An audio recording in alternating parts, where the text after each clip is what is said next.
Hey there guys, Veganomix here. Just wanted to do kind of a video about different foods that I've looked. I found this list of vegan foods from an article by Mother Nature Network, and I wanted to just go over it. It says vegan grocery list, top 50 staples for a meat-free diet. So dairy, they have alternative milks, almond, soy, rice, or hemp milk. I just want to tell you what I use and what I don't use, what I've never tried, what I have tried, what I like, stuff like that. So alternative milks, almond, can't have it because I'm allergic to nuts. Soy milk, haven't really tried it, don't really have a desire to. Rice milk, I have tasted, but I haven't really bought it. It's, I don't really have a desire to go after things that want to replicate milk, or they don't want to replicate, but they want to, like a faux milk. I have no desire for that, other than maybe banana milk. So water and banana, blend it up, got a banana milk. Hemp milk, never tasted it. Buttery spread, Earth Balance, non-hydrogenated version, never tried it. Never tried diet cheese, actually. I imagine it would be higher in protein and fat. Cream cheese tofuti makes a mock cream cheese. I'd be open to it. I mean, again, these are things that you're not going to want to be eating on a daily basis because they have more fat and protein, and you want a more high-carb diet, Soy yogurt. Again, protein, tofurkey. Again, with these faux meats, they're going to be really high in protein. I'm not, I used to, when I first was flirting with the idea of becoming a vegetarian, I used to eat like Good Dogs and these like vegan chorizo, stuff like that, and it was having digestion problems and just feeling bloated and stuff, so I decided, you know what, they're not really for me. So tofu is one thing that I will have if I go out to like a noodles restaurant or some Asian place and they offer vegetables or tofu. Most of the time I'll go with the vegetables, but if there's tofu in it, I won't tell them to take it out. So I do enjoy tofu when it's in a meal. Tempeh, I haven't really had that. I think I've had it once and I didn't really like it. Seitan, again, I haven't really had it. Frozen vegetable burgers. I used to eat Boca burgers and Morningstar burgers, but they have higher fat than I really want. Edamame, love it. Love it. All it is soybeans. So at the restaurant I go to, Green Pea Pod, it's a Thai restaurant here in my town. They have like an appetizer, edamame. It's like steamed edamame, but a lot of times they'll put salt on it, so you got to ask for no salt because we want to be low sodium in this on this diet. Let's see. Beans. I do eat beans. I eat a lot of garbanzo beans. I would say in a given week I might have 2 or 3 cans. And I make hummus sometimes.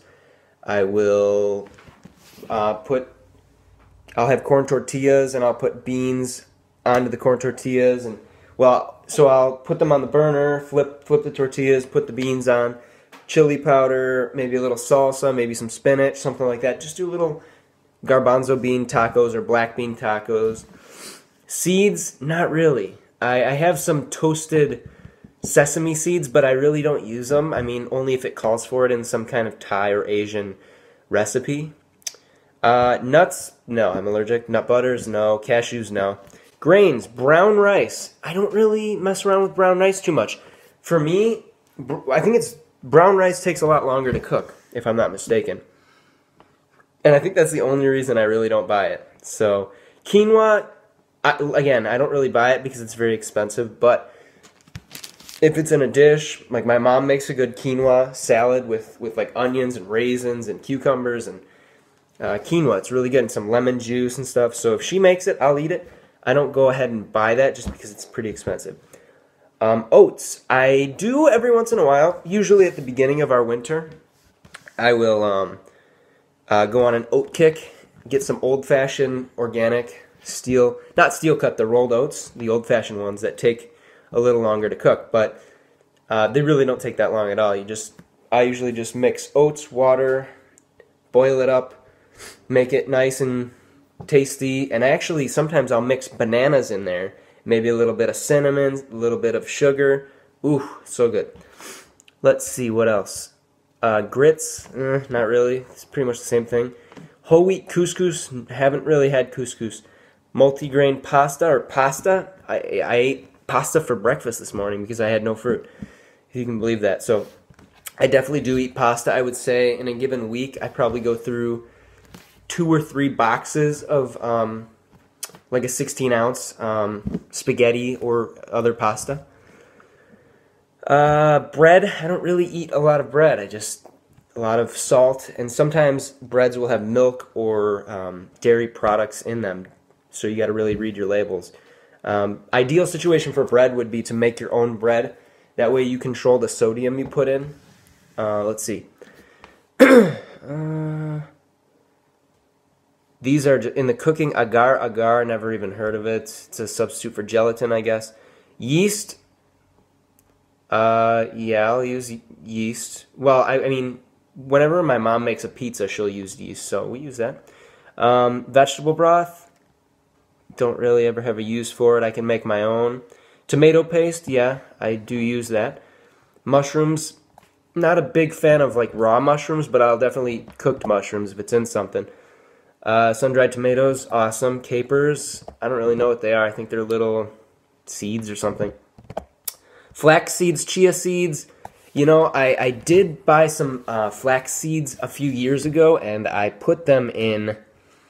I have a little coffee grinder, and you have to grind them because otherwise they'll pass through your intestine. They'll pass through your system without being absorbed because they're big, and so you have to actually crush them up or grind them so your body can digest them. Not a big fan though. I mean, if it's like maybe a tablespoon every day, that's something that I think that would be good because it's got the omega fatty acids in them and stuff like that.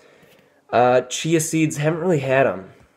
Coconut oil, the only thing I would use coconut oil for, it would be my hands, arms, maybe for oil pulling if you're into that.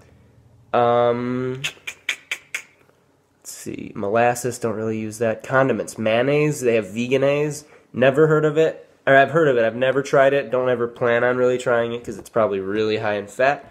Sriracha, not really a big fan. Tahini, again, I've maybe had it once or twice and I don't really remember how it was. Sauerkraut.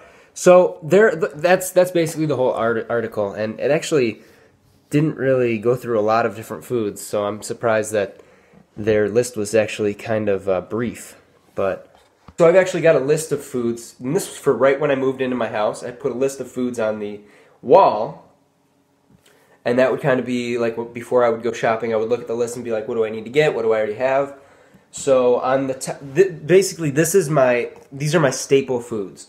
Bananas, rice. So when I say rice, I mean jasmine white rice or long grain rice, just white rice.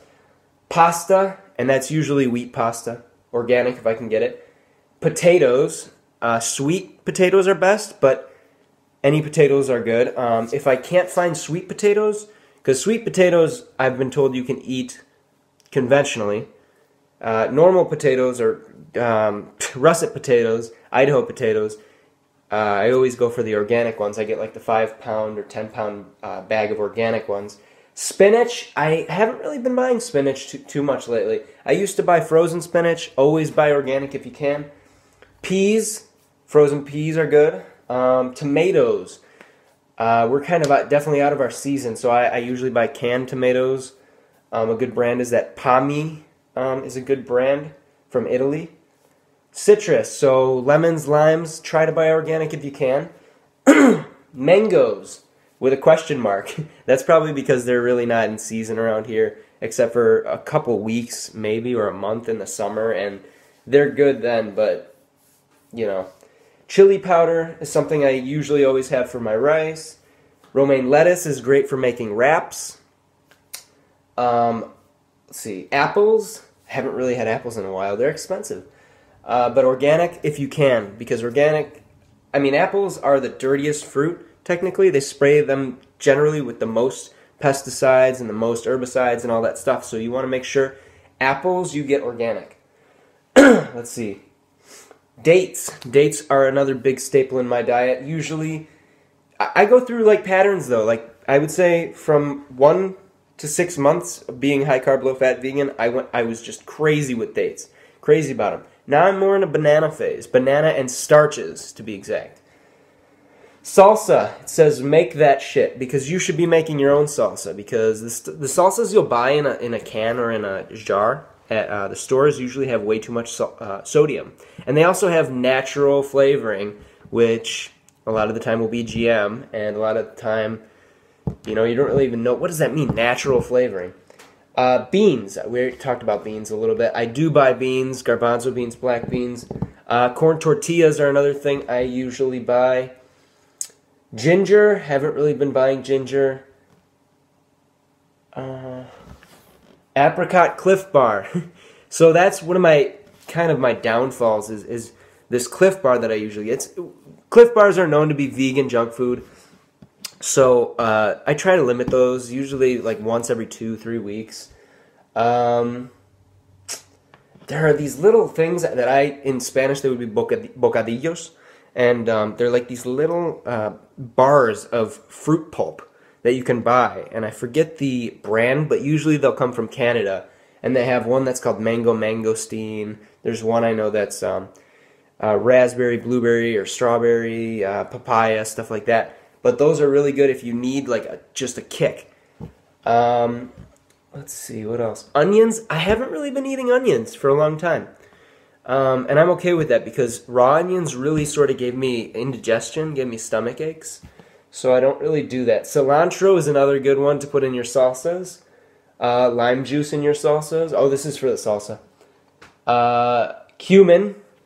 Cumin, green pepper. This is to make your own salsa. Tomatoes, cumin, green peppers, red peppers, whatever kind of peppers you like. Onion, chopped finely, cilantro, and lime juice. That's just a really basic salsa, but I find it's really, really good if you have the proportions right.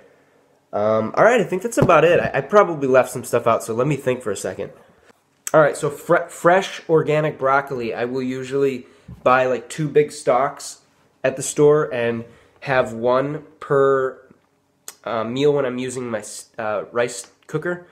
So I'll steam it. I have this basket, let me show you. I have this basket that I'll use to cook my rice in, and the broccoli I'll cut up here and it'll steam in there. Also, if you don't have a rice cooker, guys, you need to invest in one. 20 bucks, I bought mine at Kohl's, and it was, you know, I swear it's been worth every penny. I feel like I've used it so much, so many times, that I feel like, man, I really got my money's worth, because I've probably used it, not even kidding, 250 times. So, I mean, literally, that's like every time I use it, it's probably like a penny. It's going to be like a penny before it breaks down or something. So it's like, you know, something like a rice cooker, a blender, these things you really, really need to invest in, because they're really priceless. Because I mean, for me, they're part of a staple. They're a staple in this lifestyle for me. So blender haven't been really using too much. I usually, like, during the winter, for whatever reason, I don't have so many smoothies. Alright, thanks for watching, guys. I appreciate it. Like, comment, subscribe this video if you liked it. Make sure you make sure your bananas are always ripe. May your bananas always be ripe, and may your dates always be dank. And thanks for watching. Peace.